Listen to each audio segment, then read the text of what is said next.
제가 아주 재미난 일이 있었어요. 신나는 일이죠.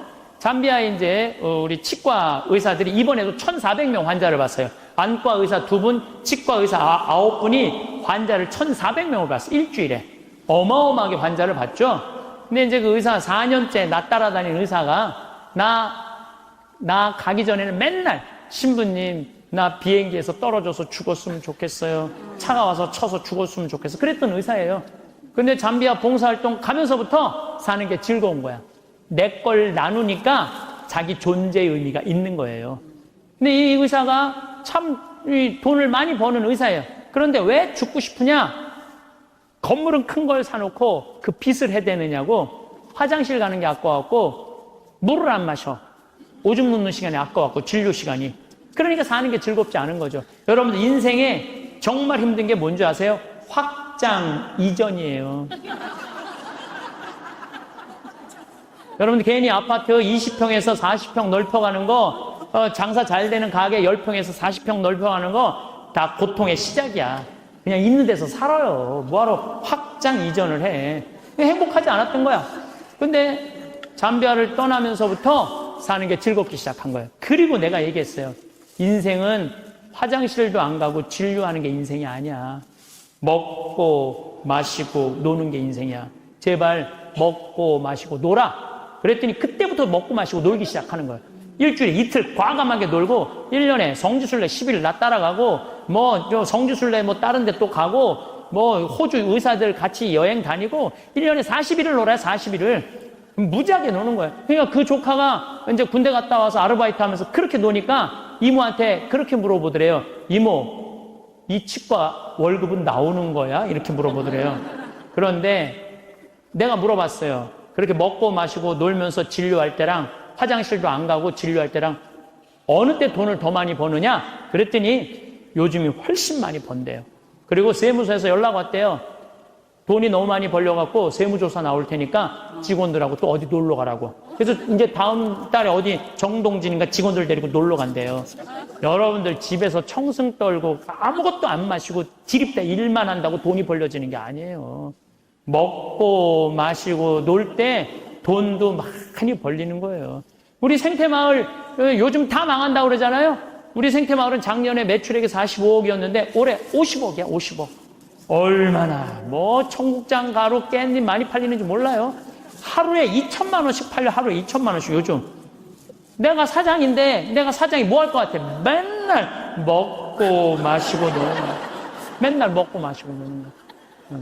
직원들 줄 거 다 주고 아끼지 않아요. 줄 거 다 주고. 그리고 이제 하도 이제 우리 신자가 아니라 비신자들이 물건을 많이 사니까 이제 사업자 등록을 해서 세금도 내요. 제가 세금을 내는데 1년에 2억 정도 세금이 나가요. 많이 나가요. 세금이. 그럼 우리 국장이 신부님 세금이 너무 많이 나가는데 현금은 신고하지 않아도 된다는 거예요. 그런 게 어디 있어? 현금도 다 신고해. 현금도 다 한 푼도 빼지 말고 다 신고. 야, 내가 신부로 사는데 왜 머리 복잡하게 살아? 그냥 있는 대로 보고하고 다 살아. 내가 세금 2억 내면은 국가가 그거 갖고 어려운 사람 도와주고 나라 돌아가는 거지. 그걸 그냥 이렇게 감추고 저렇게 감추다가 내가 가끔 우리 이제 세금 다 내요. 그래서 세금이 부담스럽더라고요. 다 한 달에 거의 2천만 원씩 세금이 나가니까. 그런데 텔레비전을 보면은 그 세금 떼어먹는다고 탈세한다고 대기업 총수들이 막 마스크 쓰고 막 휠체어 막 타고 막 침대에 누워서 막 들어왔다 나갔다 오는 거 보면서 내가 텔레비 보면서 한마디 해요. 내가 뭐라고 그러냐면 내고 살지. 아유, 내가 이렇게 말해요.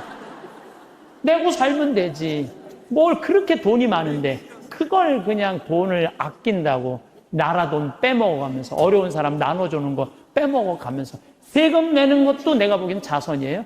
세금 내는 것도 국가가 잘 집행해야 되겠지만은 어쨌거나 하여튼 나는 우리 직원들 먹고 마시고 노는 직원들이 정말로 행복하게 살더라. 큰 욕심 없이.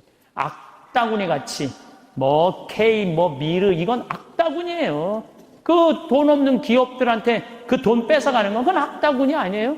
그 돈 갖고 직원들한테 막 보너스나 주고 여행이나 보내주지. 그럼 대한민국이 밝을 텐데. 요즘 국회가 참 많이 싸우죠. 치지도 않고 싸워. 내가 보기엔. 야, 어떻게 뭐 김정은이 지치지도 않고 핵 실험하듯이 우리나라 국회의원들도 지치지도 않고 싸워. 그런데 여소야대가 돼갖고 협치한다고? 그것도 말도 안 되는 소리예요. 우리나라 국회의원들이 안 싸우는 날은 언제 안 싸우느냐면 초등학교 교육제도가 바뀌는 거예요. 초등학교 교육제도가 노는 걸로 바뀌는 거. 여러분들, 우리는 자녀들한테 행복을 가르쳐야 돼요. 공부를 가르치면 안 돼요. 행복을 가르쳐야 돼요, 자녀들한테. 근데 우리는 공부를 가르치고 있어. 애들한테 이 세상에 와갖고 행복한 걸 가르쳐야 되는데 공부를 가르치고 있어요. 이거 좀 생각해봐야 될 문제예요. 나는 자식들한테 행복을 가르쳤나, 공부를 가르쳤나? 한번 생각해봐요. 뭘 가르쳤어요? 공부 가르치지 않았어요? 행복을 가르쳐야죠. 왜 공부를 가르쳐요? 2006년에 우리나라가 1년에 10만 명씩 조기 유학을 보냈어요. 2006년에 그때 조기 유학 분불었어요. 얘네들이 딱 10년 지났어요. 결론이 나와 있어요. 지금 조기 유학 다 실패했어요. 90%가 다 실패했어요. 그러면은 초등학교 4학년, 5학년 애가 조기 유학을 떠나. 그러면 미국에 가면은요, 여권 심사대에서 막 영어로 막 물어봐요. 너 여기 왜 왔냐? 며칠 머무를 거냐? 뭐 때문에 왔느냐? 막 물어봐요. 그것도 한국말로 물어봐요? 영어로 물어봐요. 그럼 초등학교 4학년 애가 당황스러울 것 같아요? 안 당황스러울 것 같아요? 당황스럽죠. 그리고 미국에 딱 가갖고 수업을 하면은요, 아무리 한국에서 영어 공부 열심히 잘해도 못 알아들어요. 얼마 동안? 1년 동안 못 알아들어. 걔가 무슨 죄를 졌다고 1년 동안 말도 못 알아듣는 데서 고생을 해야 돼? 그리고 여러분들 인종차별, 여러분들은 잘 모르지만은 저는 정말로 외국을 많이 다니면서 확실하게 인종차별 느껴요. 신부인 난데도 아주 농담하는 애들 많아요. 너 뭐하러 혼자 사느냐? 막 하느님이 네 뭐 애인이냐? 막 이래가면서 웃기지도 않게 인종차별해요, 걔네들이. 그럼 초등학교 4학년 애가 그 인종차별을 다 겪는 거야. 그러면은 한국에서 걔한테 유학 한번 보내려고 그러면 9.11 테러 이후부터 미국은 외국인을 공립학교에 받아들이지 않아요. 다 어디에 들어가야 되냐면 사립학교에 가야 돼. 사립학교는 중학교, 고등학교 1년에 4천만 원, 5천만 원이에요. 등록금이. 1년에요. 1년에 4천만 원, 5천만 원이에요. 3년에 5천만 원이 아니고 기숙사비 3천만 원이에요. 방학이 4번인데 거기 못 있어요. 부모 없으면은 한국에 들어왔다 나갔다 해야 돼. 그러면 얘는 혼자 간 애는 계속 들어왔다 나갔다 해야 돼요. 그럼 비행기 값 1,000만 원이야. 그럼 1억이 나가야 돼요. 유학 보내면은. 그럼 우리나라 대기업 연봉 1억이거든요. 1억이면은요, 아버지는 아무것도 안 쓰고 얘한테 다 보내야 돼. 아버지는 아무것도 안, 아버지도 먹고 마시고 놀아야 되는 사람인데 그걸 못 하는 거예요. 그냥 자식하고 마누라 보내면은요, 더 아무것도 못 해. 그러니까 친구들도 하루 이틀 같이 놀아주는 거지. 저녁 같이 술도 못 먹자고 그래요. 내가 기러기 아빠들이랑 술 많이 먹었어, 옛날에. 먹어보면 그 얘기를 하면 정말로 가슴이 아파요. 그러면은 하루 이틀 그러다가 이제 혼자 술집에 가는 거야. 혼자 술집에 뭐 장미 뭐 이런 데 가면은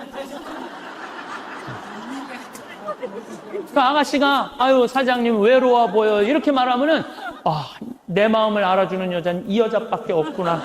그래서 뭐해? 사랑에 빠지는 거예요. 그걸 남들은 바람 핀다고 그러지. 네. 그래서 바람 피는 거예요. 혼자 외로우니까. 인간은 어쩔 수가 없거든요. 그 시간에 집에 들어가갖고 아이하고 아내하고 해주는 거 맛있게 먹고 마시고 놀았으면 그 사람 바람 안 폈을 거예요. 대기업의 부장 정도 올라갈 사람이면 열심히 산 사람이니까. 그렇죠? 그러면은 애는 학교 가갖고 언어 안 돼, 인종차별당해. 엄마는 또 미국 가갖고 애 학교 가면은 심심하잖아요. 거기서 또 놀고 있는 또 멀쩡하게 생긴 남자하고 또 외로우시겠어요, 사모님. 그럼 거기서 또 이제 또 바람 피고. 아빠는 한국에서 바람 피고 엄마는 미국 가서 바람 피고 애는 인종차별 언어에 갖고 정신 우울증에 걸리고 그런 일이 벌어진다니까요. 한두 집이 아니라니까요. 뭐를 위해서 애를 유학을 보낸 거예요? 뭐를 위해서? 다 집안 풍비박산 만들어 놓고. 그러니까 애한테 공부를 가르치면 안 된다니까요. 행복을 가르쳐야 돼요. 우리가 뭐를 해서 행복한지. 그래서 10년 동안 간 애들 중에 정말로 한국에도 아니고 미국에도 아닌 애들 많아요. 이건 아무것도 아니야.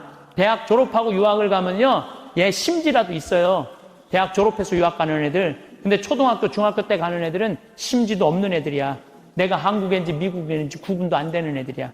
그래갖고 적응 안 되면은 중학교에 가면은 유학 온 한국 애들, 말 안 통하는, 영어 안 되는 애들끼리 모여요. 모여서 노래방 가고 한국 드라마 보고 술 먹고 담배 피고, 정말로 이 아이의 출세를 위해서, 이 아이의 미래를 위해서 유학을 보냈는데 아버지도 바람피고 엄마도 바람피고, 이런 집이 한두 집이 아니라니까요. 너무너무 많은 거예요. 이런 집이. 성공하는 비율은 10%밖에 안 된대요. 10%밖에. 그러니까 90%는 다 망가지는 거야. 그래갖고 이제 한국에 돌아오면은 집안이 완전히 망가진 거야. 애는 집에서 나가지도 않고. 왜냐하면 유학이라는 건 갔다 왔는데 대학을 졸업한 것도 아니고 한국에서 취직되는 것도 아니고, 그러니까 아무것도 못하는 거야. 그래서 나한테 와서 신부님, 얘 좀 고쳐달라는 거예요. 자기가 10년 동안 망가뜨려 놓고 나한테 1시간 만에 고쳐달라는 거야. 아, 내가 안수하면 손에서 아무것도 안 나오는데 뭘로 고쳐 내가. 그런데 이제는 1년에 10만 명씩 가던 게 이제는 3만 명밖에 안 가요. 왜? 실패한 게 결론이 났으니까. 나는 그러지 말자는 거예요.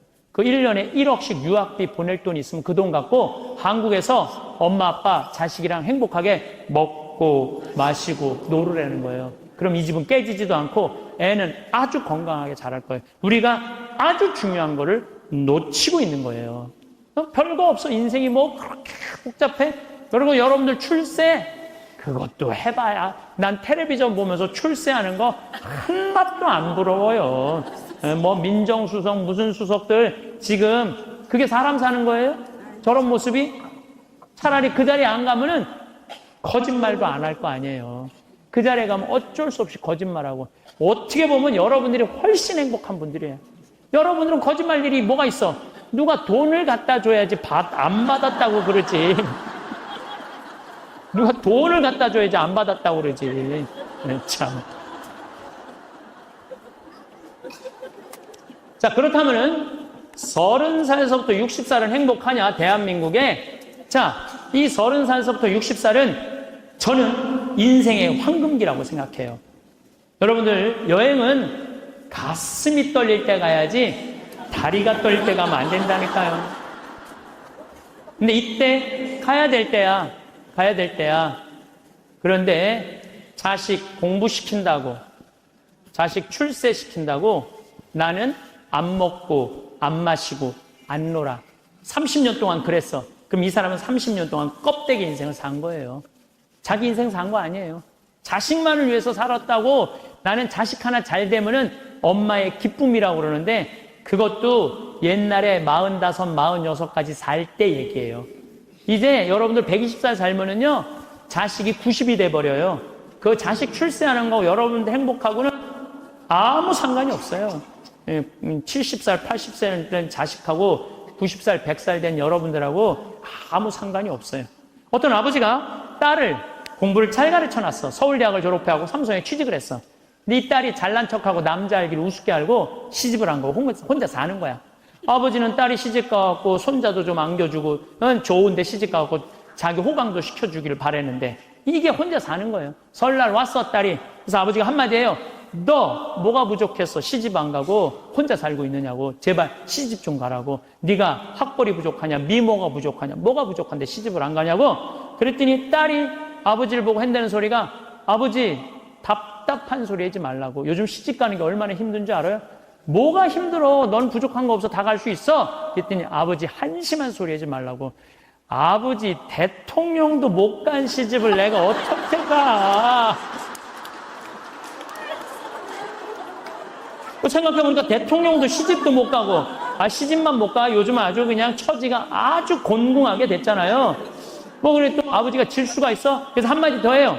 그래? 그렇다면은 네가 그렇게 시집 안 가고 혼자 살 거면 너도 대통령이라도 좀 해보라고. 아버지도 좀 최순실처럼 호강 좀 해보게. 그랬더니 딸이 아버지 보고 한심한 눈으로 쳐봐도 한마디 더 해요. 아버지 답답한 소리 하지 말라고. 뭐가 답답한 소리야? 아버지가 대통령을 했어야지 나도 해볼 거 아니냐고.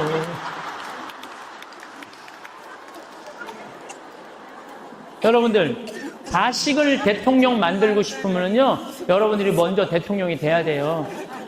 자식을 출세시키고 싶으면 여러분들이 먼저 출세해야 돼요. 자식을 철들게 키우고 싶으면 누가 먼저 철이 들어야 돼? 여러분들이 먼저 철이 들어야 돼. 그런데 여러분들이 30살부터 60살까지 자식 출세만 바란다고 빈 껍데기로 30년을 살았어. 근데 여러분들이 철이 들 것 같아요? 지금 대한민국에 30살부터 60살 철든 사람이 얼마나 있을 것 같아요? 그래서 유학 보내고 자기는 한국에서 바람피고 아내는 미국 가서 바람피고 애는 정신병이 들어요? 철이 안 드는 거예요. 삶의 의미가 뭔지 모르고 살고 있는 거예요. 진정한 삶의 기쁨이, 진정한 삶의 행복이 뭔지 모르고 사는 거예요. 정말로 자식을 행복하게 키우고 싶어? 여러분들이 행복해야 돼요. 잘 사는 사람이 죽을 때 행복하게 죽을 수 있습니다. 이 세상에서 보통 안 먹고, 안 마시고, 안 놀고 고생한 사람이 70살에 당신 암이라고 그러면은 이분들이 공통적으로 하는 얘기가 있어요. 나는 억울해서 못 죽는다고. 공통적으로 하는 얘기가 그 얘기예요. 평생 고생만 하고 살았는데 나는 억울해서 못 죽는다고. 나는 호강해야 된다고. 이때부터 산삼을 캐와라, 좋은 의사를 대라, 다 소용없는 짓이에요.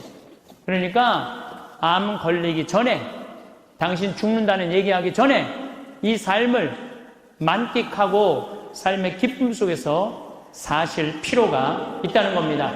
그럼 우리나라 1살서부터 30살 행복하냐? 30살서부터 60살 행복하냐? 60살에서부터 120살 행복하냐 이거예요. 제 얘기는 제가 왜 120살이라고 말씀드리느냐 하면 20년 전에 제가 강의할 때 앞으로 100세 시대 올 겁니다 라고 말씀드렸을 때 많은 할머니들이 이렇게 말했어요. 신부님 끔찍한 소리 하지 마세요. 무슨 100살을 살아요? 그런데 요즘 텔레비전에 100세 암보장, 100세 연금보장 나와요 안 나와요? 나오죠? 이런 거 나올 줄 꿈에도 몰랐을 거예요. 그럼 앞으로 20년 후에 텔레비전에서 100세 암보장, 100세 연금보장 나올까요? 20년 후에는 120세 암보장, 120세 연금보장 나오게 돼 있어요. 그렇다면 지금 60 되신 분들은 앞으로 몇 년을 더 살아야 되느냐면은 60년을 더 살아야 돼요. 60년을. 아까 첫 시간에 제가 이런 말씀 드렸어요. 남편하고 자식들을 위해서 전부 바치지 말라고. 얼마만 바치라고? 반만 바치라고. 반은 누구를 위해서 남겨놔야 돼? 나를 위해서 남겨놔야 돼요. 내가 행복해야지 남편도 행복하고 자식도 행복한 거예요. 내가 불행한데 어떻게 남편하고 자식이 행복할 수 있습니까? 우리 부모님이 80 넘어 돌아가셨다. 한번 손 들어보세요. 80 넘어 돌아가셨다. 우리 부모, 이렇게 많아요. 부모님이 90 넘어 돌아가셨다. 손 들어보세요. 손 내리시고, 우리 부모님이 아직 90이 넘었는데 아직도 살아계시다. 손 들어보세요. 자, 혹시 우리 부모님 아니라 이모, 고모라도 100살이 넘은 사람이 있다. 한번 손 들어보세요. 거긴 몇 살이에요? 104살. 그 뒤에 분은 101살? 네. 보통 제가 이렇게 강의할 때 두 분 정도 100살 넘은 부모님 있다고 얘기를 해요. 두 분 정도. 무슨 얘기냐면은 지금 한국에 100살 넘은 사람이 몇 명이냐면 2만 명이에요. 2만 명. 100살 넘은 사람이 아니 옆에 아무나 100살 넘은 사람이 있으니까 2만 명이 넘어요. 그럼 앞으로 20년 후에는 내가 보기엔 20만 명 훨씬 넘어요. 여기 그 대상자들 전부 앉아 있는 거예요. 대상자들 전부 앉아 있는 거예요. 그러면은 1살서부터 30살 행복하냐? 1살서부터 30살은 뭐 해야 되는 나이냐면은 엄마 아빠 중요한 건 친구들하고 먹고 마시고 놀아야 되는 나이예요. 여러분들 사람이 되려면 책상 안에서 공부를 해야지 사람이 되는 게 아니에요. 사람이 되려면은 친구들하고 어우러져서 뛰어놀아야지 사람이 돼요. 엄마 아빠랑 그 정을 느끼면서 뜨거운 어머니의 사랑, 아버지의 사랑을 느끼고 살아야지 사람이 되는 거예요. 책상 안에서 공부만 한다고 사람이 되는 게 아니에요. 근데 초등학교 1학년 애가 엄마 아빠 친구들이랑 좀 먹고 마시고 놀라고 그랬더니 엄마 아빠가 이렇게 말합니다. 이놈 새끼야, 네가 지금 먹고 마시고 놀 시간이 어딨어. 공부해야지.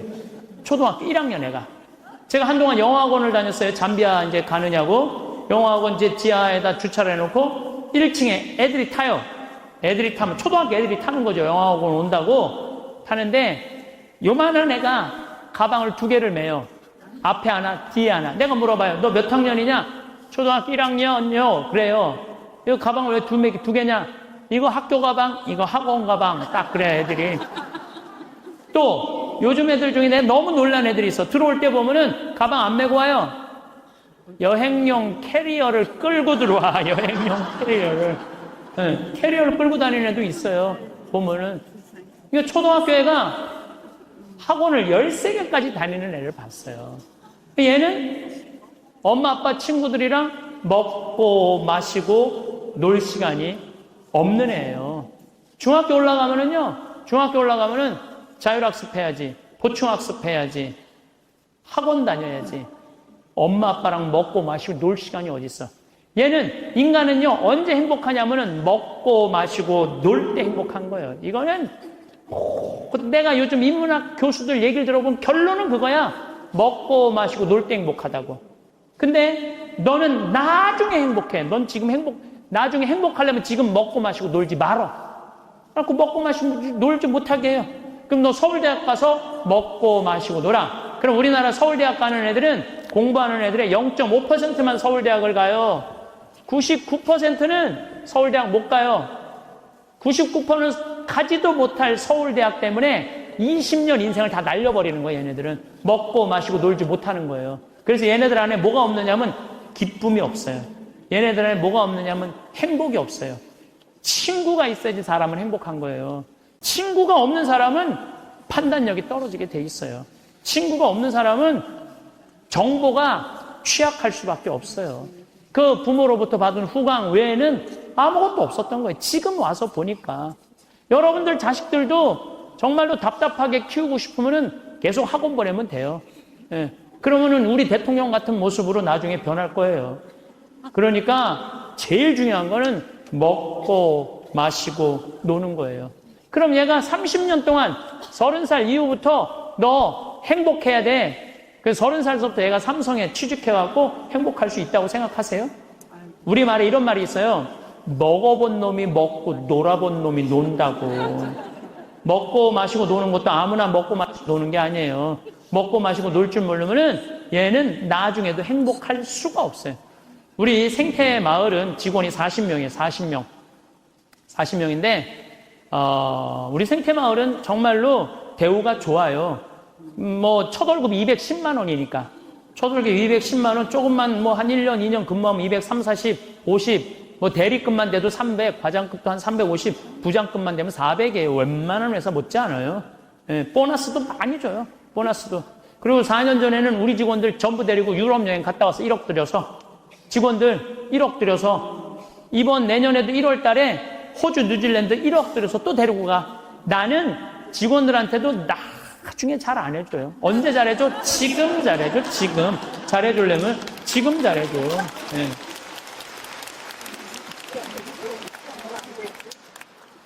나는 가끔 무슨 공항에 20년 동안 청소하는 아줌마들 140만 원 월급 준다는 게 난 이해가 안 되더라고요. 그건 식구로 생각하는 게 아니에요. 우리 집에 와서 일하면은 내 식구인데 적어도 우리 집에서 일을 하면서 인간의 품위는 유지하고 살아야 될 거 아니에요. 그러니까 대우를 잘해줘요. 그런데 저는 학벌을 참 싫어해요. 내가 아주 공개적으로 강의 때 얘기하잖아요. 난 서울대학 싫어한다고. 싫어요, 저는. 내가 서울대학 1년에 한 번씩 특강 꼭 가지만 그래도 싫어해요. 그래도 싫어해요. 네. 그래서 우리는 학벌을 따지지 않아. 직원 채용할 때. 서울대학을 나왔든 유학을 갔다 왔든 이대를 나오든 연대를 나오든 일반 대학을 나오든 중학교를 나오든 고등학교를 나오든 초등학교를 나오든 첫 월급은 똑같아. 다 210만 원이에요. 아무리 잘났어도 210만 원, 아무리 못났어도 210만 원. 거기서부터 내가 평가하겠다는 거예요. 그리고 왜 내가 학벌을 따지지 않느냐 하면은 매주 띄우는데 뭐하러 서울대 졸업장이 필요해. 매주만 잘 띄우면 되지. 그렇지 않아요? 아니, 매주가 서울대생만 보면, 나 잘 떠야 되겠다, 이래요? 나는 행복한 사람이 매주도 잘 띄우더라고, 보니까.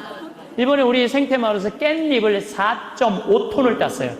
깻잎 장아찌 하려고 4.5톤 어마어마하게 땄어요. 그런데 깻잎 따는데 뭐하러 그놈의 2대 졸업장이 필요해.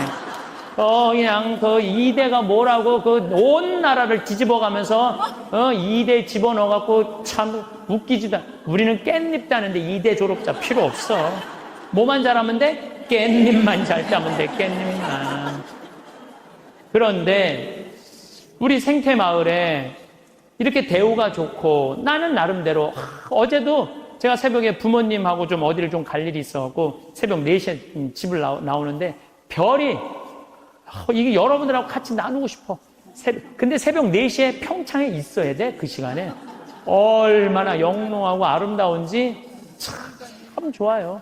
너무너무 행복한 곳이에요, 우리 생태마을. 그런데 우리 생태마을에 누가 남아서 일을 하느냐.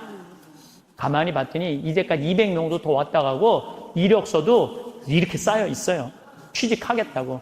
근데 결국은 어떤 사람이 남아있느냐 하면은 부모님하고 친구들하고 어렸을 때 먹고 마시고 논 애들이 남아서 일하더라고요. 간혹 저한테 신부님 우리 애가 우울증이에요. 우리 애가 왕따 당했어요. 우리 애가 컴퓨터 중독이에요. 우리 애가 알코올 중독이에요. 신부님 사람 하나 살리는 셈 치고 우리 애 좀 받아주세요. 내가 또 마음이 약하니까 받아줘요. 받아주면은 3개월 이상을 못 버텨요. 본인이 그런다고 생태마을의 환경이 아무리 좋아도 그렇게 내가 아까 얘기했죠. 먹어본 놈이 먹고 놀아본 놈이 노는 거라고. 어렸을 때 불행하게 자란 애들은요, 그 공동체 안에서 직장 생활 못 해요. 아니, KBS에서도 실험을 했잖아요. IQ 좋은 애, 성적 좋은 애, 생활기록부 좋은 애, 이거 쉽게 말하면 먹고 마시고 노는 애.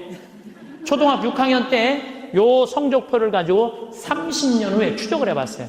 누가 행복하게 사나? 그랬더니 IQ 좋은 애도 아니고 성적 좋은 애도 아니고 뭐 좋은 애야? 생활기록부 좋은 애. 먹고 마시고 노는 애들이요. 결국은 잘 살더라 이거예요. 결국은. 그러니까 여러분들 자식들한테 너 공부 잘해야지 행복하다는 얘기는 틀린 얘기예요. 이 얘기가 핀란드에서는 이미 결론이 난 거예요. 핀란드는 초등학교 입학 조건이 뭔지 아세요? 잘 노는 애. 잘 노는 애가 입학 조건이에요. 입학, 이제 학생들 뽑으려고 전부 다 애들이 와 있잖아요? 근데 놀이시설을 딱 놀게 해요. 근데 한 애가 안 놀아. 그럼 부모 불러갖고 뭐라고 그러는지 알아요? 얘 유치원에 다시 보내라고. 왜 우리 애가 유치원에 가? 얘는 지금 노는 법을 모른다고. 놀아야지 사람이 되는 거예요. 놀아야지. 근데 우리는 먹고 마시고 노는 일을 아주 우습게 보는 거예요. 우리나라가 독일보다 4개월을 일을 더 해요. 4개월을 일을 더 하고 미국보다 3개월을 더 일을 해요. 1년에. 그런데 우리가 독일보다 잘 살아요? 미국보다 잘 살아요? 그렇게 뼈 빠지게 일을 하는데도 일한다고 돈 버는 게 아니에요. 여기 이 세익스피어가 아주 재미난 글을 썼어요. 중년에게 주는 9가지 교훈이라는 글을 썼어요. 한번 이 사람 한 몇 년, 한 400년 전 사람이 쓴 것 같은데 보세요. 첫째, 학생으로 계속 남아있어라. 배움을 포기하는 순간 우리는 폭삭 늙기 시작한다. 그러니까 여러분들 학생이기를 포기하면 안 된다는 거예요. 끊임없이 배워야 돼. 애만 배우는 게 아니야. 여러분들 배우셔야 돼요. 공부도 하고. 저는 제가 30살에 환경공학을 공부했어요. 얼마나 좋은 공부였는지 몰라. 내가 다닌 학교는 나는 아주대학 산업대학원을 다녔어요. 그런데 요즘 대학원 조금 돈이 좀 들어가서 그렇지 많아요. 가면은 뭐 내가 빵점도 받고 그랬지만은 그래도 석사학위도 받았어요. 공학 석사학위도 아주 재밌어요. 그리고 40이 돼갖고 글 쓰는 거 배웠어요. 글 쓰는 거 배워갖고 이 책도 지금 5권인가 책 냈잖아요. 얼마나 좋은지 몰라요. 요즘은 내가 유튜브를 통해서 정말 많이 배우고 있어요. 배우니까 참 재밌어요, 사는 게. 그러니까 여러분들도 배우는 걸 포기하시면 안 돼요. 둘째, 과거를 자랑하지 마라. 옛날 이야기밖에 가진 것이 없을 때 당신은 처량해진다. 삶을 사는 지혜는 지금 가지고 있는 것을 즐기는 것이다. 이거 세익스피어도 똑같이 말했어. 지금 가지고 있는 것을 즐기는 거야. 지금. 그러니까 뭐 나중도 생각하지 말어. 옛날도 생각하지 말어. 지금 오늘을 즐기면 되는 거예요. 있는 돈 갖고 나중에 쓰려고 그냥 쥐고 있지 말고 쓰세요. 내가 쓰라는 건 사치하라는 게 아니에요. 돈도 규모 있고 멋있게 쓸 수 있거든요. 쓰는 법도 나는 배워야 된다고 생각을 해. 세 번째, 젊은 사람과 경쟁하지 마라. 대신 그들의 성장을 인정하고 그들에게 용기를 주고 그들과 함께 즐겨라. 이것도 참 좋은 얘기 같아요. 그래서 나는 우리 여주에 우리 젊은 신부님들 계속 많이 초청하고 있어요. 함께 같이 하자고. 근데 참 젊은 신부들이 같이 있으면 참 좋아요. 저는 우리 생태마을의 부관장 모임을 한 달에 한 번 꼭 해요. 출신 부관장 신부님들. 그 신부들이 싫어할 수도 있지만은 한 달에 한 번 젊은 신부들을 모이면은 내가 모르는 거 너무너무 많이 알려줘요. 그들과 함께 즐길 수 있는 것만 해도 좋은 거죠. 넷째, 부탁받지 않는 충고는 굳이 하려고 마라. 늙은이의 기우와 잔소리로 오해받는다. 이것저것 챙겨나지 말라는 거예요. 우리 어머니가 그런 거 참 잘하는데 챙겨나지 말라는 거예요.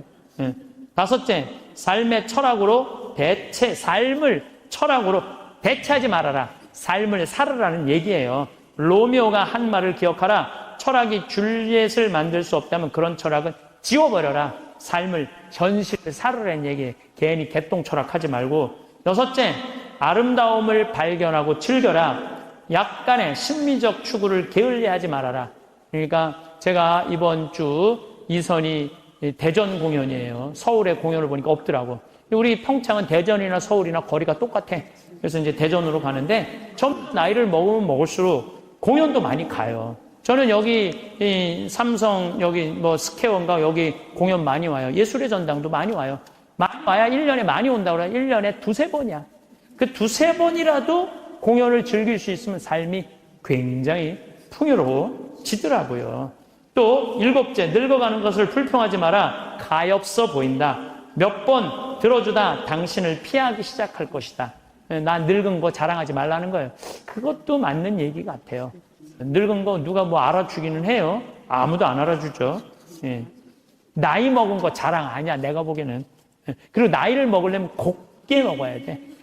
나이값을 해보면서 늙어가야지. 나이값도 못하고 나이만 디립다 먹으면 그게 뭐가 자랑이에요. 그래서 이것도 내가 이제 다음 강의 때 이 얘기 할 거예요. 나이값 하라는 얘기를 다음 강의 때 얘기할 거예요. 여덟 번째, 젊은 사람에게 세상을 다 넘겨주지 말아라. 이건 뭐냐면 재산 주지 말라는 거예요. 그들에게 다 주는 순간 천덕꾸러기가 될 것이다. 여러분들 아까 제가 말씀드렸죠? 자식하고 남편한테 다 주지 말고 얼마만 주라고? 반만 주세요. 항상 오늘부터 마음도 반만 주세요. 다 주지 말고. 두 딸에게 배신당한 리어 왕처럼 춥고 배고픈 노년을 보내며 두 딸에게 죽게 될 것이다. 이 리어 왕이라는 이 세익스피어 이 작품을 읽어보면 굉장히 재밌어요. 딸들한테 자기 왕권을 다 넘겨줘요. 왕권 넘겨준 딸 때문에 이 사람 죽어요. 왕이 결국은. 그러니까 여러분들도 자식들한테 다 넘겨주지 마세요. 여러분들의 인생을 사세요. 아직 여러분들 한참 남아있거든요. 아홉 번째, 죽음에 대해 자주 말하지 마라. 죽음보다 확실한 것은 없다. 인류 역사상 어떤 예외도 없었다. 확실히 오는 것을 일부러 맞으러 갈 필요는 없다. 삶을 탐닉해라. 그때까지 삶을 먹고 마시고 즐겨라. 이 얘기예요. 먹고 마시고 즐겨라. 우리는 살기 위해 여기에 왔노라. 즐겁게 살라고 여기에 온 거라는 얘기예요. 그러니까 이 30부터 60까지 여러분들은 나는 자식을 위해서 아무것도 안 한다. 이런 생각하지 말라는 거예요. 내 삶을 살아가라는 거예요. 8만 원 갖고 평창에 오란 얘기예요. 뭐 돈이 비싸기를 해. 큰 돈이 들어. 그게 아까워갖고 벌벌벌벌 떨지 말라는 얘기입니다. 그러면 60살서부터 120살은 행복하냐? 60살서부터 120살 나는 자식한테 바라는 거 하나도 없어. 나는 보상 심리가 없어. 이거 다 거짓말이에요. 자식한테 왜 바라는 게 없어요? 얼마나 많이 바라는데요. 자식이 용돈 안 갖다 주고 전화 안 하고 찾아오지 않으면 섭섭하다고 얘기합니다. 여기 있는 분들 다 그렇게 얘기해요. 얘기 안 하는 분들 거의 없다고 보면 돼요. 그런데 여러분들 60살서부터 120살까지 어떻게 자식이 60년 동안 효도를 할 수가 있어요? 그게 가능하다고 얘기 그런 생각 드세요? 나는 60년 동안 효도 받아 먹을 거야. 60살서부터 120살까지. 이거는 있을 수 없는 얘기예요. 그리고 늙어서 자식이 효도하면 행복하고 자식이 효도하지 않으면 불행하고. 왜? 늙어서 행복을 자식한테 떠넘겨. 그냥 내가 행복하면 안 돼요? 왜 자식한테 그거 힘든 걸 넘겨요? 그리고 여러분들 자식들 중에 여러분들 집에 태어나고 싶어서 태어난 놈은 한 놈도 없어요. 여러분들이 좋아서 난 거지. 그러니까 뭘로 끝내야 되냐면 키운 걸로 끝내야 돼. 그런데 보상 심리가 있어요. 내 자식이 의사야. 그러면 내 주머니 돈이 1,000만 원 있어도 이 할머니 절대 너 돈으로 가서 안 사 먹어. 뭐라고 그러냐면 왜 내가 내 돈 주고 사 먹어? 잘난 의사 있는데 나는 의사 아들이 와서 사줄 때까지 나는 기다릴 거야. 기다려. 1년이고 2년이고 기다려. 의사 아들이 와서 사줄 때까지. 근데 여러분들 자식이 무슨 무당이야? 막 수술하다가 엄마가 오늘 갈비 먹고 싶어 하네? 내가 가서 갈비 사줘야지. 전화해요. 엄마, 내가 막 수술하다가 생각이 나는데 엄마 오늘 갈비 먹고 싶었지? 내가 오늘 가서 사줄게. 라고 전화하는 자식은 대한민국에 단 한 명도 없습니다. 지금 70, 80 된 나 갈비 먹고 싶은 거 누구만 알아? 나만 알아요. 여러분들 이걸 아셔야 돼요. 여러분들은 자식 생각밖에 없지만 자식은 여러분들 생각 없어요. 그건 확실합니다. 왜냐면 이게 실험의 결과가 나왔어요. 어떤 실험을 했느냐면 요즘은 사랑의 감정을 촬영할 수 있대요. 그래갖고 할머니들한테 젊은 자식들 사진을 보여주고 뇌파 촬영을 해보니까 막 그냥 뇌파가 난리도 아니라는 거예요. 자식 사랑의 감정 잘된 자식은 좋아갖고 막 난리고 못된 자식은 그게 안타까워갖고 막 난리가 아니라는 거예요. 그러니까 여러분들은 지금 자식 보면은 뇌가 막 진동을 해. 사랑의 감정이. 그런데 자식한테 늙은 엄마 사진을 보여주고 뇌파 촬영을 해보니까 아무 반응이 아니라는 거야. 내가 이거 KBS에서 봐서 KBS에서 의사들이 실험하는 거를. 그러니까 여러분들은 자식 생각하는 거하고 자식이 여러분들 생각하는 거하고는 이건 차원이 달라요. 차원이. 정말 생각 없어요. 저도 어머니 아버지 86, 84살이에요. 그런데 내가 막 신부됐을 때 어머니 60이었을 때 어머니가 그랬어. 늙으면 죽어야 된다고. 그때 이제 효도할 때가 됐는데 죽으면 안 되지. 그래갖고 어머니 아버지 모시고 파리, 로마, 이스라엘, 베이징, 우리나라 금강산, 백두산, 우리나라 좋다는 데는 온천 다 모시고 다녔어요. 왜 모시고 다녔느냐 하면 죽는다니까. 빨리 보여줘야 될 거 아니야. 죽기 전에 5년 동안. 근데 요즘은 어머니가 늙으면 죽어야 돼 그 소리 하면 막 화가 나요. 왜 화가 나냐면 그 얘기한 지 24년이 지났어. 24년. 죽을 기미가 안 보여요. 요즘 어떻게 잘 드셔서 그런지 완전히 얼굴이 새색시 같아. 새색시. 얼마나 이쁜지 몰라. 그러니 죽겠어요? 안 죽어요. 그럼 24년을 내가 효도를 할 것 같아요? 5년 하고 끝났어요, 나도. 5년 하고. 요즘은 나 강의 막 다니다 보면 한 달 동안 한 번도 생각 안 할 때 있어요. 한 번도. 근데 어머니는 아침에 일어나고 제일 먼저 나 위해서 묵주기도 20단 한대요. 하루 종일 아들 생각하는 거지. 집에 가보면 온통 내 사진이야, 그냥. 온통 내 사진. 그런데 놀라운 건 우리 사제관은 어머니, 아버지 사진은 하나도 없어요. 하나도. 그런데 나만 그렇겠어요. 여러분들 자식들 먹고 살기 바쁜데 생각 안 해요. 그러니까 이제 내 인생의 주인공은 누구라고 생각하면 돼? 나라고 생각하면 돼. 그러니까 내가 지금 갈비 먹고 싶은 거 누구만 알아? 나만 알아. 그럼 누가 사줘야 돼? 내가 사줘야 돼. 누구 돈으로? 내 돈으로. 무슨 돈으로? 집 잡혀서 사줘야 돼요. 집 잡혀서. 그런데 우리나라 노인이 지금 700만 명이에요. 65세 이상이. 그러면은 부부가 산다고 하면 350만 세대죠? 350만 세대 중에 집 잡혀서 주택연금으로 사는 세대는 3만 5천 세대에 지금. 그럼 100명 중에 1명만 연금으로 사는 거예요. 자, 나 65세 넘었다. 한번 손 들어봐. 65세 넘었다. 왜 손 안 들어? 여기 지금 다 내 눈에 보이는데. 이렇게 많아. 자, 손 내리세요. 자, 이 중에 나 정말로 집 잡혀서 연금으로 생활하고 있다면 손 들어보세요. 지금 한 분, 두 분, 그러니까 제 말이 세 분, 네 분, 제 말이 맞아요. 지금 여기 한 1000여 분 있는데 거의 100명 중에 한 명만 집을. 그런데 이 집 잡혀서 사는 분과 집 안 잡혀서 자식한테 물려주겠다는 분하고 삶의 질은 또 달라요. 집 잡혀서 한 달에 150만 원, 200만 원을 받아 사는 사람들은요, 근심 걱정 하나도 없대요. 마음이 그렇게 편안하대요. 그런데 자식들 용돈 받고 집 물려줄 생각으로 용돈 받고 사는 분들은 어떤 달은 자식이 10만 원도 갖다 주고 20만 원도 갖다 주고, 우리나라 평균 용돈이 10만 원이에요. 평균 부모님한테. 그럼 20만 원도 갖다 주고 30만 원도 갖다 줘. 근데 어떤 달은 100만 원도 갖다 줘. 100만 원도 갖다 주면 이 할머니가 그 돈을 못 써요. 왜 못 쓰는 줄 아세요? 다음 달에 얼마를 갖다 줄 줄 알고 이거 홀딱 닦았어.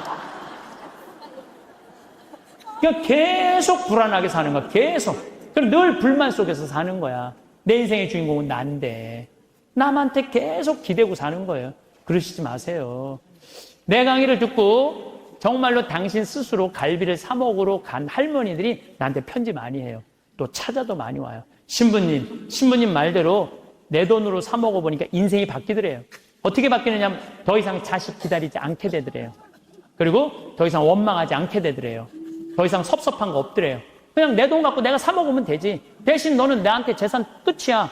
이렇게 딱 정리가 되고 나니까 너무 편안하더래요.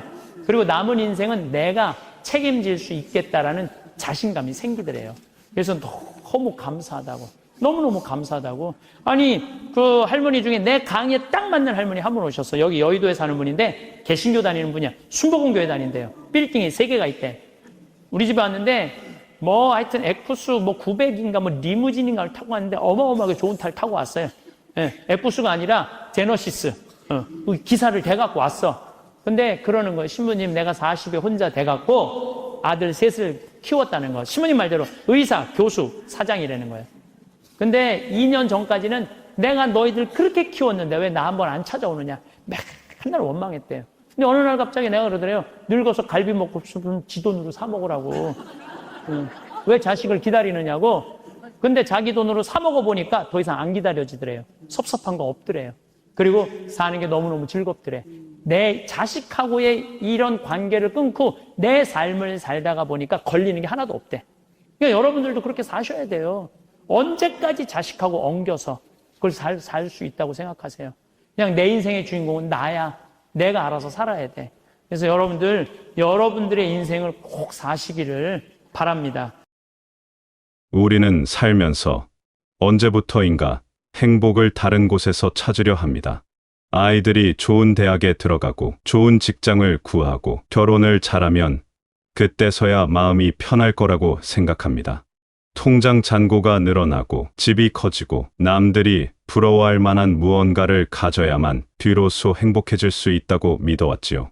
하지만 정말 그럴까요? 돌이켜보면 그렇게 바라던 것들을 하나씩 이루어냈을 때도 마음 깊은 곳에는 여전히 허전함이 남아 있었습니다. 아이가 원하는 대학에 합격했을 때는 잠깐 기뻤지만 곧 취업 걱정이 밀려왔습니다. 집을 샀을 때는 뿌듯했지만 이번에는 더 좋은 동네, 더 큰 평수가 눈에 들어왔지요. 마치 목마른 사람이 바닷물을 마시는 것처럼 채워도 끝이 없는 갈증만 더해갔습니다. 특히 자녀들의 성공에 우리 인생의 의미를 모두 걸어놓는 경우가 많습니다. 아이들이 잘 되면 내가 성공한 부모가 되고 아이들이 어려우면 내가 실패한 부모가 되는 것처럼 느껴집니다. 자식을 위해 헌신하는 것이 부모의 도리라고 생각하며 내 꿈과 내 시간, 내 행복까지도 모두 밀어두었지요. 하지만 아이들은 어느새 자라서 각자의 길을 걸어가고 정작 나는 혼자 남겨진 채 무엇을 해야 할지 모르게 됩니다. 그런데 가만히 생각해보면 진짜 행복했던 순간들은 따로 있었습니다. 봄날 따스한 햇살 아래에서 느꼈던 평온함, 오랜 친구와 나눈 진솔한 대화, 손자 손녀가 환하게 웃으며 달려와 안겼을 때의 벅찬 감동, 좋아하는 책을 읽으며 보낸 조용한 오후, 정성스럽게 가꾼 화분에서 꽃이 피었을 때의 뿌듯함. 이런 작은 순간들이 사실은 우리에게 가장 큰 기쁨을 주었던 것이 아닐까요? 행복은 어디 먼 곳에 숨어 있는 보물이 아닙니다. 행복은 바로 지금 이 순간에 있습니다. 내가 숨을 쉬고 있다는 것, 따뜻한 차 한 잔을 마실 수 있다는 것, 사랑하는 사람들과 함께 시간을 보낼 수 있다는 것. 이 모든 것이 얼마나 소중하고 감사한 일인지 문득 깨닫게 됩니다. 물론 현실적인 걱정들이 없을 수는 없습니다. 건강도 챙겨야 하고 경제적인 준비도 필요하지요.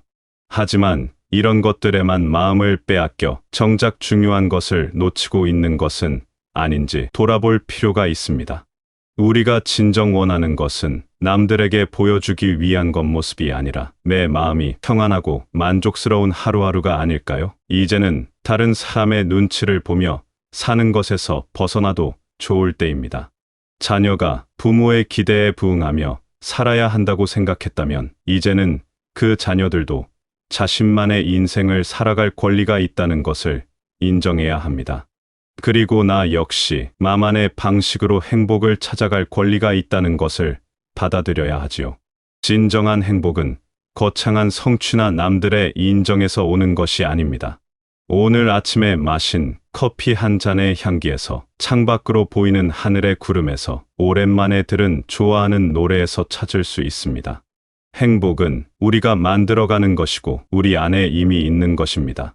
이제 그것을 발견하고 키워나가는 일만 남았습니다.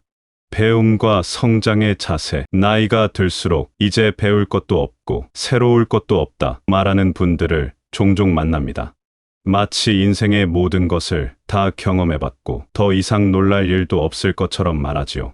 하지만 정말 그럴까요? 세상은 매일매일 변하고 있고 우리가 아직 모르는 것들이 무궁무진하게 많습니다. 더 중요한 것은 같은 것을 보더라도 어제와 오늘의 내가 다르기 때문에 새로운 깨달음을 얻을 수 있다는 점입니다. 어린 시절 읽었던 동화책을 다시 펼쳐보면 어떨까요? 그때는 단순히 재미있는 이야기로만 느꼈던 것들이 이제는 인생의 깊은 지혜로 다가올 것입니다.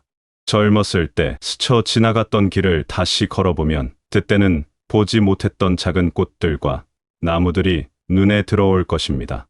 같은 음악을 들어도, 같은 영화를 봐도 느끼는 감정과 생각이 완전히 달라집니다. 이것이 바로 시간이 주는 선물이자 경험이 쌓여가는 아름다움입니다. 배움이라고 해서 반드시 책상에 앉아서 공부해야 하는 것은 아닙니다. 새로운 요리법을 익혀보는 것도 배움이고 스마트폰의 새로운 기능을 알아가는 것도 배움입니다.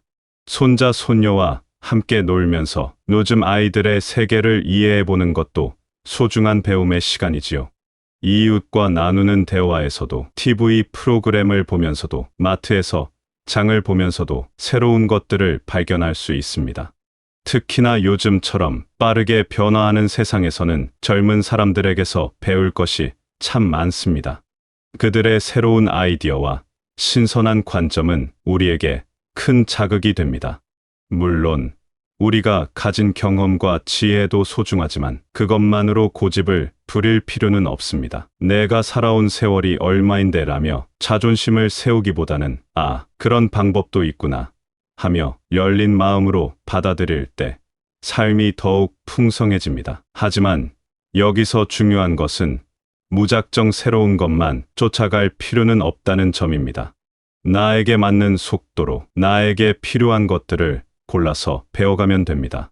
남들이 컴퓨터를 잘 다룬다고 해서 나도 억지로 따라갈 필요는 없고, 남들이 새로운 취미를 가진다고 해서 나도 무리해서 시작할 이유는 없습니다. 내가 정말 관심 있고 내 마음이 끌리는 것들을 천천히 알아가는 것으로 충분합니다.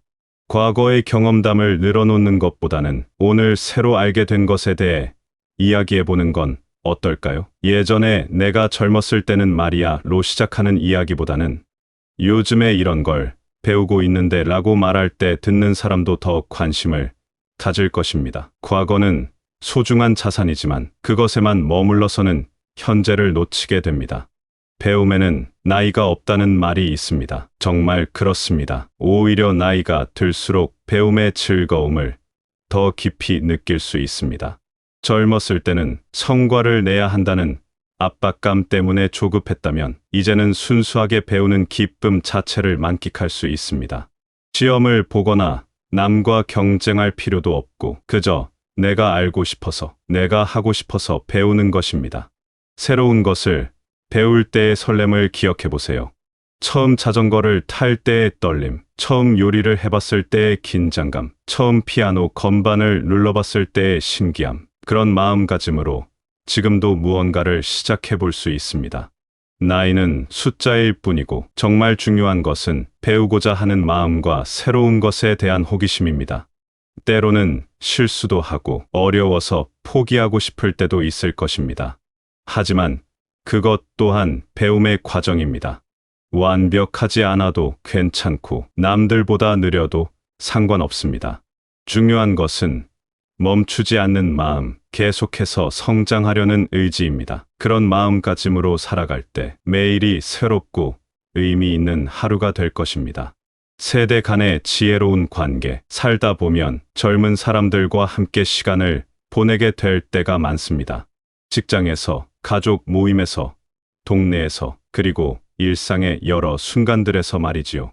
그런데 이때 자꾸만 비교하고 경쟁하려는 마음이 들 때가 있습니다. 요즘 젊은 사람들은 나보다 이것도 못하고 저것도 모르는구나 라고 생각하거나 반대로 나는 이제 따라갈 수 없어 라며 위축되기도 합니다. 하지만 이런 마음가짐은 우리와 젊은 세대 모두에게 도움이 되지 않습니다. 생각해보면 우리 각자가 살아온 시대가 다릅니다. 우리가 젊었을 때와 지금의 젊은 사람들이 사는 세상은 완전히 다른 모습이지요. 우리는 편지를 쓰며 소중한 사람과 마음을 나눴고 그들은 메신저로 순식간에 감정을 주고받습니다. 우리는 도서관에서 책을 찾아 읽으며 지식을 쌓았고 그들은 인터넷에서 원하는 정보를 바로 찾아봅니다. 어느 것이 더 좋고 나쁜 것이 아니라 그저 다른 환경에서 자란 것일 뿐입니다. 젊은 사람들은 새로운 기술을 빠르게 받아들이고 변화에 유연하게 적응합니다. 그들의 창의적인 아이디어와 도전 정신은 정말 놀랍습니다. 하지만 우리에게는 오랜 시간 축적해온 경험과 지혜가 있습니다. 인생의 여러 고비를 넘기며 얻은 통찰력과 수많은 시행착오를 통해 배운 삶의 지혜는 그 무엇과도 바꿀 수 없는 소중한 자산입니다. 서로 다른 강점을 가지고 있는 것이지 누가 더 우월하다고 말할 수는 없는 것이지요. 그렇다면 이런 차이를 어떻게 받아들여야 할까요? 우선 인정하는 것부터 시작해야 합니다. 젊은 사람들이 새로운 것을 잘 다룬다고 해서 우리가 부족한 것이 아니고 우리가 경험이 풍부하다고 해서 그들이 모자란 것도 아닙니다. 각자가 가진 것들이 다를 뿐이고 그 다름이 오히려 서로를 풍요롭게 만들 수 있습니다. 예를 들어 손자, 손녀와 함께 게임을 할 때를 생각해 보세요. 아이들은 게임 조작은 능숙하지만 때로는 급하게 서두르다가 실수를 합니다. 반면 우리는 조작은 서툴지만 차근차근 생각해서 더 좋은 전략을 세울 수 있습니다. 서로의 부족한 부분을 채워주면서 함께 게임을 즐기는 것, 이것이야말로 세대 간 만남의 아름다운 모습이 아닐까요? 직장에서도 마찬가지입니다. 젊은 동료들이 새로운 프로그램을 빠르게 익힐 때 우리는 그들을 부러워하거나 경쟁하려 들지 말고 대신 우리가 가진 업무 노하우와 인간관계의 지혜를 나누어 줄 수 있습니다. 이런 상황에서는 이렇게 하는 것이 좋더라는 조언이나 이 일을 할 때는 이런 점을 주의해야 한다는 경험담은 그들에게 큰 도움이 됩니다. 반대로 젊은 사람들에게서 배울 점도 많습니다. 그들의 열정과 도전 정신, 새로운 아이디어와 창의적인 사고방식은 우리에게 신선한 자극을 줍니다. 때로는 우리가 이건 원래 이렇게 하는 거야 라고 생각했던 것들을 완전히 새로운 방식으로 접근하는 모습을 보며 깜짝 놀라기도 하지요. 이런 순간들은 우리의 사고를 더욱 유연하게 만들어줍니다. 중요한 것은 서로를 존중하는 마음입니다. 요즘 젊은 사람들은 버릇이 없어라고 일반화하거나 나이 들어서는 새로운 걸 못 배워라고 스스로를 깎아내릴 필요가 없습니다. 각자가 살아온 환경과 경험이 다르기 때문에 생기는 차이일 뿐이고 그 차이를 이해하고 받아들일 때 진정한 소통이 가능해집니다. 가족 관계에서도 마찬가지입니다. 자녀들이나 며느리, 사위들과의 관계에서 내가 더 많이 알고 있다는 생각으로 일방적으로 조언하려 하거나 반대로 나는 이제 뒤처졌다, 위축될 필요가 없습니다. 서로 다른 관점을 가진 동등한 인간으로서 대화하고 서로의 의견을 존중할 때 더욱 건강한 관계를 유지할 수 있습니다. 젊은 사람들과의 만남은 우리에게 활력을 주고 우리와의 만남은 그들에게 안정감과 지혜를 전해줍니다. 경쟁이나 비교가 아닌 상호보완의 관계로 바라볼 때 세대를 뛰어넘는 아름다운 우정과 신뢰가 생겨날 것입니다. 나이나 경험에 많고 적음으로 서열을 나누는 것이 아니라 각자의 고유한 가치를 인정하고 서로에게서 배울 점을 찾아가는 것. 그것이야말로 진정으로 성숙한 어른의 모습이 아닐까 생각합니다. 결국 우리 모두는 같은 하늘 아래에서 각자의 방식으로 살아가고 있는 사람들입니다. 나이와 경험의 차이는 있지만 행복을 바라고 사랑받고 싶어 하는 마음은 모두 똑같습니다. 그 공통분모를 바탕으로 서로를 이해하고 존중할 때 세대 간의 벽은 자연스럽게 무너지고 더 따뜻한 관계를 만들어갈 수 있을 것입니다. 그렇다면 이제 어떻게 시작해야 할까요? 거창한 계획을 세울 필요는 없습니다. 오늘 아침 일어나서 창밖을 바라보며 오늘은 어떤 좋은 일이 있을까 하고 작은 기대를 품어보는 것부터 시작하면 됩니다. 커피 한 잔을 마시면서 그 향과 따뜻함을 천천히 느껴보고 길에서 만난 이웃과 안부 인사를 나누며 오늘 처음 보는 꽃이나 구름 모양에 잠시 시선을 머물러 보는 것. 이런 작은 순간들이 쌓여 우리 삶에 진짜 행복이 됩니다. 새로운 무언가를 시작해보는 것도 좋습니다. 늘 하고 싶었지만 이뤄두었던 일들, 예를 들어 책 한 권을 읽어보거나 오랫동안 연락하지 않았던 친구에게 안부 전화를 걸어보거나 동네 한 바퀴를 천천히 산책해보는 것만으로도 충분합니다. 거창할 필요가 없어요. 중요한 것은 내가 원하는 것, 내가 좋아하는 것을 스스로 선택하고 실행한다는 마음가짐입니다. 다른 사람들과의 관계도 새롭게 바라볼 수 있습니다. 자녀들에게는 잘 지내고 있다, 걱정하지 마라는 안심의 메시지를 전하면서도 그들이 자신의 길을 걸어갈 수 있도록 믿어주고 응원해주면 됩니다. 젊은 사람들과 만날 때는 그들의 활력과 새로운 생각을 배우려는 열린 마음으로 대하고 나와 비슷한 또래의 사람들과는 서로의 경험과 지혜를 나누며 동반자가 되어주면 됩니다. 실수를 하거나 완벽하지 않아도 괜찮습니다. 오히려 그런 모습이 우리를 더 인간답게 만들어줍니다. 어제 못했다면 오늘 다시 시도해보고 오늘도 안 된다면 내일 또 해보면 됩니다. 이제는 누구에게 보여주기 위해 사는 것이 아니니까 내 속도에 맞춰 천천히 가면 되는 거예요. 길을 잘못 들었다고 생각되면 언제든 방향을 바꿀 수 있고 새로운 길을 만들어갈 수도 있습니다. 건강을 챙기는 것도 자신에 대한 사랑의 표현입니다. 몸이 아프면 제때 병원에 가고 마음이 힘들면 믿을 만한 사람에게 이야기를 털어놓으면 됩니다. 혼자 끙끙 앓지 말고 도움이 필요할 때는 당당하게 요청하세요. 이것은 의존이 아니라 지혜로운 선택입니다. 가끔은 젊었을 때의 꿈을 꺼내보는 것도 좋습니다. 그때는 이루지 못했지만 지금이라면 다른 방식으로라도 시도해볼 수 있는 것들이 있을 거예요.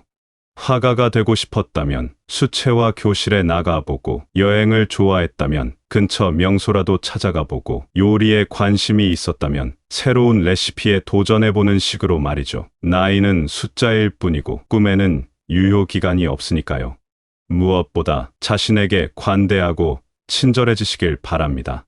평생 많은 것을 이뤄내고 수많은 어려움을 견뎌내고 다른 사람들을 위해 헌신해온 당신은 이제 자신을 위한 시간을 가져도 됩니다. 아니, 가져야 합니다. 당신이 행복해야 주변 사람들도 더 행복해질 수 있으니까요. 매일이 새로운 시작입니다. 어제가 어땠든, 지난주가 어땠든 지난해가 어땠든 상관없어. 오늘 아침 눈을 뜨는 순간부터 새로운 하루가 시작되고 그 하루를 어떻게 채워나갈지는 오로지 당신의 선택입니다.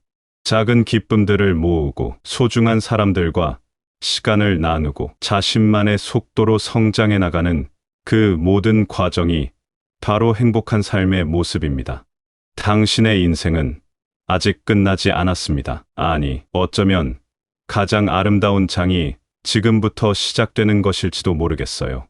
지금까지 쌓아온 모든 경험과 지혜를 바탕으로 진정 자신다운 삶을 살아갈 수 있는 시간이 바로 지금입니다.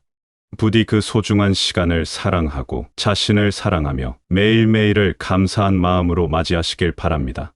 당신은 충분히 아름답고 충분히 가치 있고 충분히 사랑받을 자격이 있는 사람입니다.